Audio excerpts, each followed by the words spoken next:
मेरी एक आदत है कि वो मसाइल जो अहले इल्म के अंदर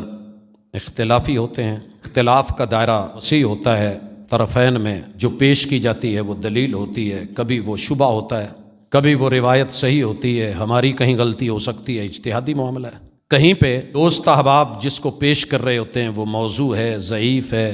मनगढ़ंत है, शाज़ है, सेहत के दर्जे को नहीं पहुँच रही या उसमें कोई इल्लत है, तो अल्लाह का शुक्र है हम तावीलों की बजाय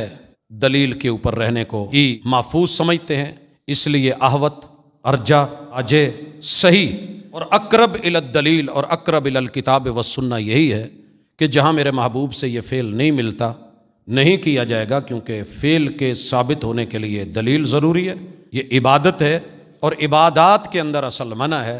लिहाजा को मुझे कल को कहे जी इसके ना करने की कि आपने मना किया हो, मना दिखाएं, तो असल ही मना है।